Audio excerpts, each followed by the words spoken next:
Welcome to my morning report analysis videos with me, Richard Perry, market analyst at Hantec Markets on Monday, 4th of March.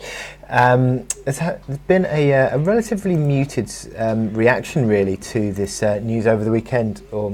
There was a report out of the Wall Street Journal that suggested that the US and China were coming close to an agreement actually on these trade talks.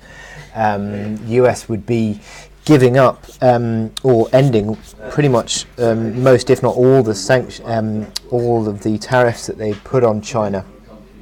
As part of these trade negotiations, China, for its part, would be agreeing to change its policies on intellectual property and also foreign share ownership of companies as well. So, interesting changes going on there, and that could certainly paved the way towards an agreement, and not really massive impact on markets, although treasury yields were initially slightly higher but then just pared back a little bit on both 10-year and 2-year, and the dollar, which you'd think would be negative on that, has sort of maintained its strength through the fact that the euro is the main underperformer today, down 0.3%.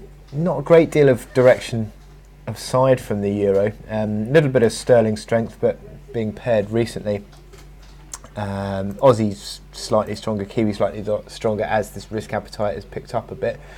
But again, nothing really too significant in terms of direction. Now, we're seeing these commodity prices which are being impacted through this stronger dollar that we've seen in the recent days since the advanced GDP number came in so strongly on Thursday. Gold is now well below $1,300. That is a key turnaround, and I'll talk about the technical implications of that. Also looking at the oil price, which has sort of stabilised a little bit, although a big bearish key one-day reversal on Friday, coming at the resistance, but still the market seems to be supported, and weakness being used as a chance to buy again this morning, but will that continue to be the case? In terms of data points, there aren't any real important data points today. So looking at my chart of the day, which is Euro Canadian. Now this was interesting. I saw this big bull candle on Friday, big bullish engulfing actually, and really did change the sentiment on this downtrend channel which had been in place, and you can see the momentum indicators really strong. RSI above 50, highest basically since the beginning of the year, as are the stochastics. MACD lines have also crossed higher, looking strong. Certainly looks like this is a bit of a recovery play once more, and the market tends to play around with the Fibonacci levels, or it certainly has done throughout the selling pressure, consistently turning lower at these fib levels. And it's interesting that we've just basically trading around that 61.8% fib at 51 big figure. Could be a consolidation point, but if the market starts to trade clear of that, you're looking at 50% fib, which is 52 figure.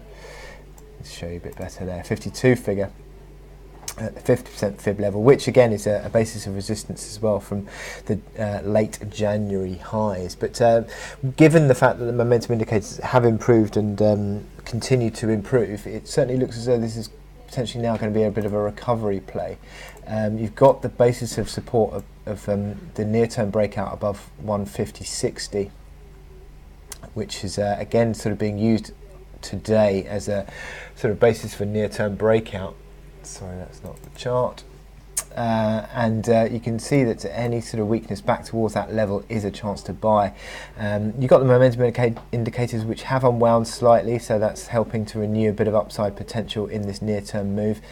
And whilst that support between 50.30, 50.60 remains intact, I think this weakness is a chance to buy, and it looks like a pretty decent opportunity. So a move clear of that 61.8% fib brings you 52 big figure. So I wish you good luck in your trading today, and I will speak to you later.